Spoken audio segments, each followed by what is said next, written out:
So, out of the blues, they are calling a Goodluck Jonathan to join the presidential race. How many of you remember in 2023 that a lot of people, especially from the north, were calling for Goodluck Jonathan to return for his 4 years? How many of you remember? In fact, APC was just on it until the dying stage when we now finally realized that Goodluck Jonathan came out and said he's not contesting anything. He's not going to the APC to contest anything. They are playing that rhetoric once again. And guess what? I'll tell you how these things are connecting. And it's a subtle campaign for Atiku. I mean, you would know and see, after I explain it to you, you know how and see how this is, the whole thing is connecting and the dots are connecting. So when persons say, look, if Goodluck Jonathan comes on board to either take the ticket of the PDP or the ADC, that Asiwaju will never have a chance.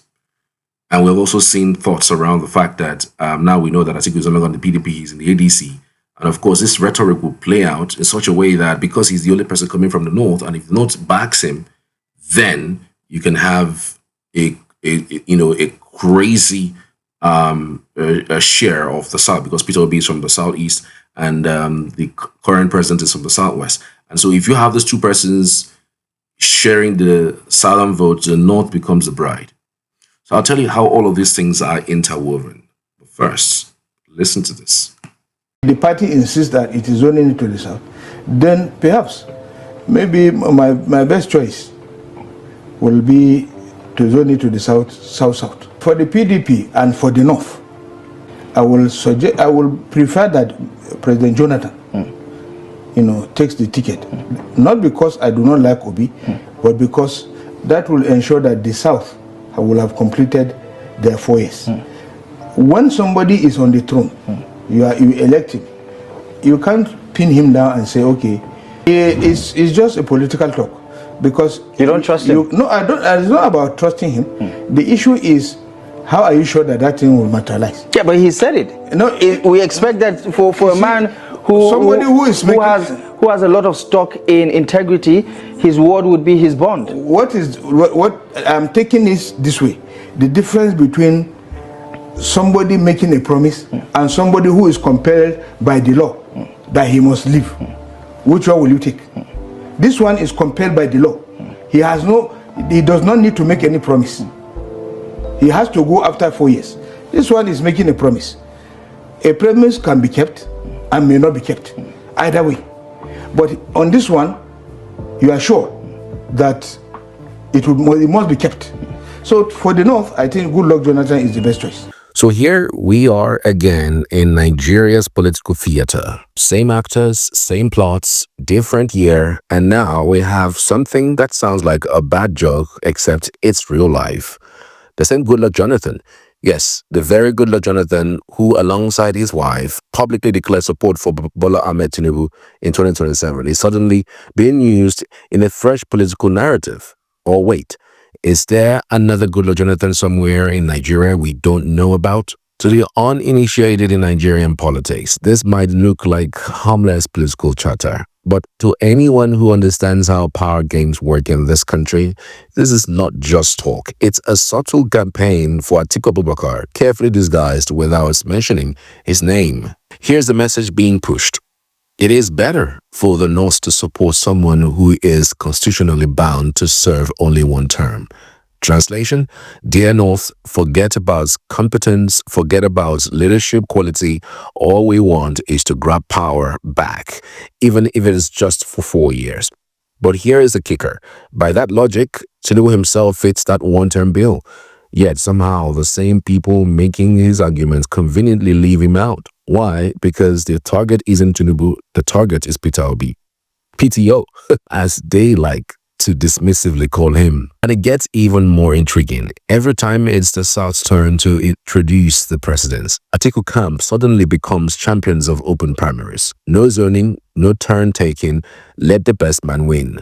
But when it's the North's turn, then zoning becomes the holy gospel of fairness. Suddenly, justice and equity are their favorite words. We've seen this move before. Remember how Atiku abandoned and betrayed Goodluck Jonathan, crossed over to APC and contested the presidential primaries, which he lost? He justified it back then because, in his words, it's the North's turn. Fast forward to 2023, after Buhari, a northerner, had spent 8 years in power, Atiku will still contested.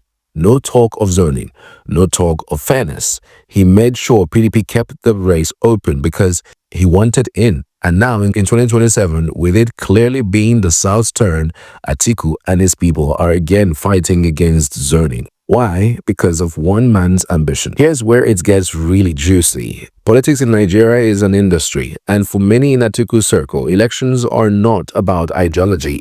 They are about cash flow. When Atiku is on the ticket, the money starts raining. Delegates get bought. Governors from oil-producing states pour billions into his campaign. Political jobbers, those professional election time hustlers, come alive. They'll rush to his Adamawa home or Abuja mansion, briefcases ready, waiting for their mobilization money. But Peter Obi, nope, Obi doesn't play that game. He doesn't all the system with wads of cash for political middlemen. In 2022, his campaign was funded by ordinary Nigerians using their own money. Volunteers paid for rallies out of their own pockets. And that is exactly why the same political jobbers who worship Atiku's checkbook can't stand Obi. No money, no chop, no money to chop, no interest. Now the so-called opposition coalition faces a choice. Do they hand the ticket to the Souths and give themselves a fighting chance, or hand it to Atiku and gift Tinubu a second term on a silver platter? If they pick another in 2027, they will be confirming what many already suspect. They're not really trying to win. They are simply helping Tinubu by splitting the South's vote.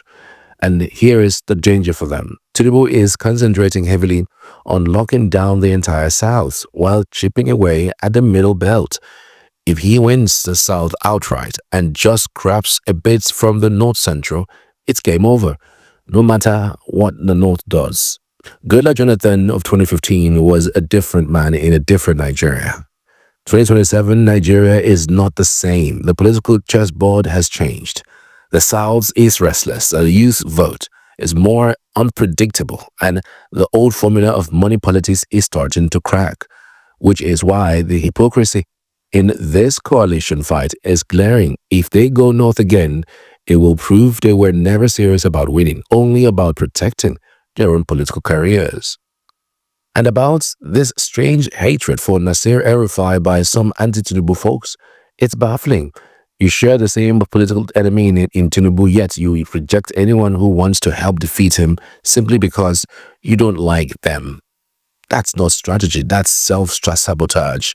In politics, even a tout has value during campaigns. You knock on every door, including your enemies. If it means securing a vote after you win, then you can start preaching morality.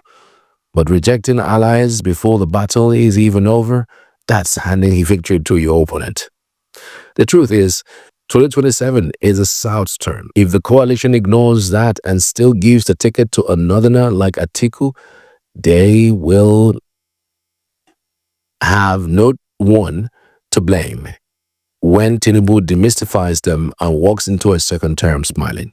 Because in Nigerian politics, hypocrisy is not just a sin, it's a losing strategy.